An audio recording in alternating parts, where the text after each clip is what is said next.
Greetings, folks. I'm doing this video after a longish break. In September last year, we were blessed with our first grandchild, a baby girl, and we took some time off to support the new parents.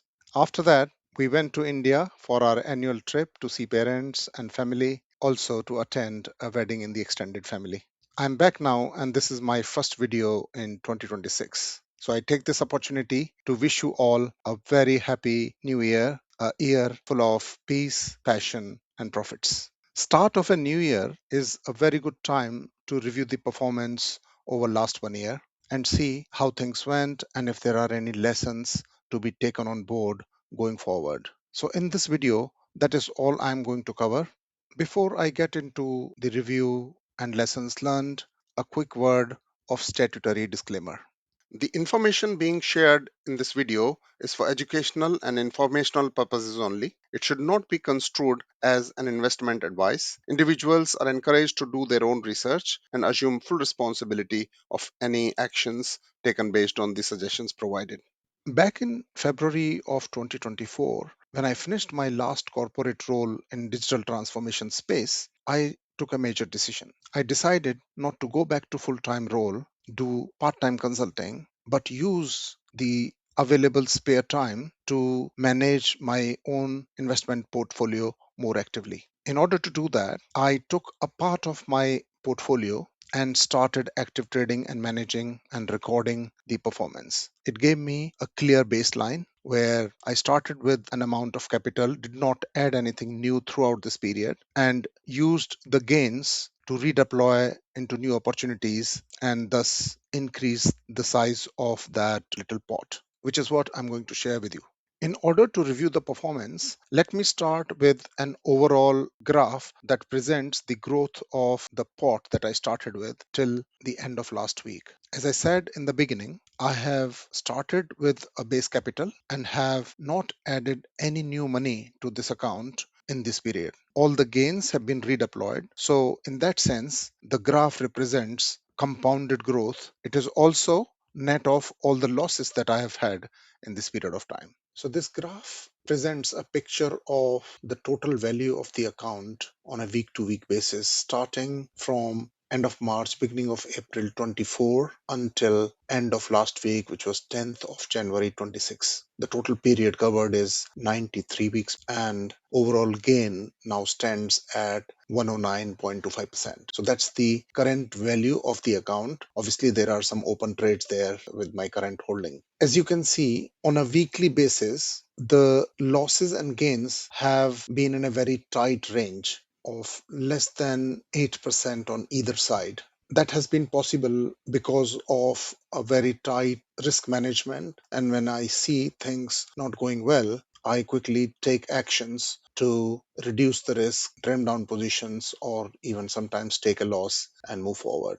Whilst the chart has had a steady growth throughout this period, you will notice there are two big dips. The first one in April 25, that coincides with Trump coming out with new tariff regime, which created a selling pressure in the market. However, in a few weeks' time, things started looking up back again. I also had to do a few adjustments to my existing trades at that time. And the next dip happened just before Christmas last year, which was Christmas of 25, when the crypto market corrected and it brought down the rest of the market along with it. But since then, since the beginning of New Year 26, things have started looking back up again. As you can see, as you probably know, gold and silver are rallying to new highs almost every week for last couple of weeks, and that has held the market together. It also signifies a shift towards gold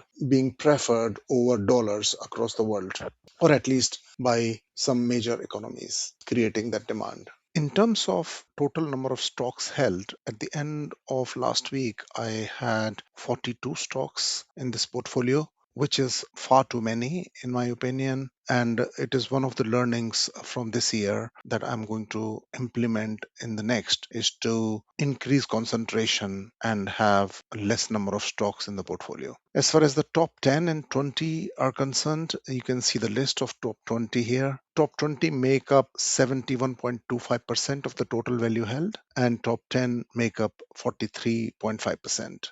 In this period that I'm talking about, my top gainers were Palantir and Sophie. You will notice that Palantir is not in the top 20 because I trimmed that position to an extent that it doesn't make the top 20. And I think that was a mistake because Palantir could have given me more gains. Top loss contributors were Entain. I think my entry was at a wrong time and I cut down the position gradually and booked some losses on that. MSTR is still open position. Again, I entered at the wrong time, and since then the crypto market has gone down. And because MSTR is directly linked with Bitcoin, since the Bitcoin has gone down in this period, MSTR has gone down along with it. I'm going to hold this because I strongly believe that Bitcoin will come back up again, and along with it, it will lift MSTR as well. In terms of lessons learned over this period of time, there are things that have worked well, which I would like to continue and reinforce.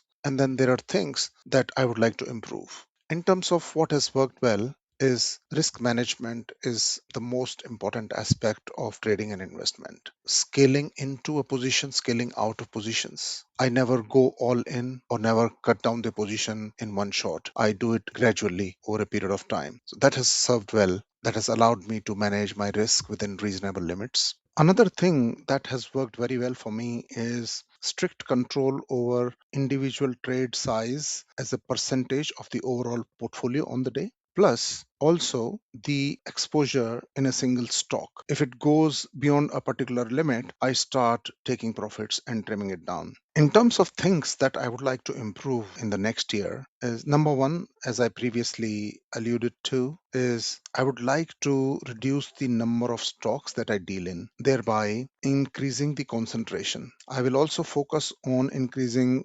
concentration in the top 10 because that's where I can create more compounding impact overall.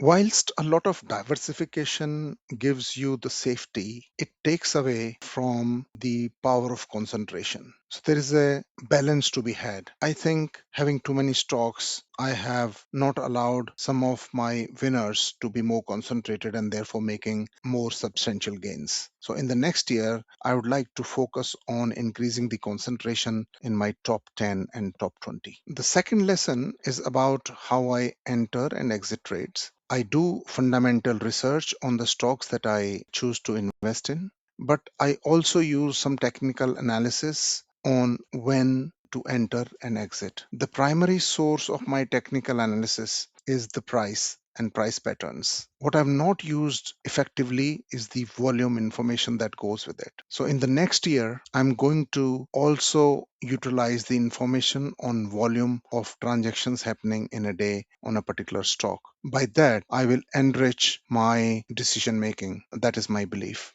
So in the next lesson, I'm going to talk about volume and how volume can be used to make good trading decisions. So watch out for my next video. For now, bye bye.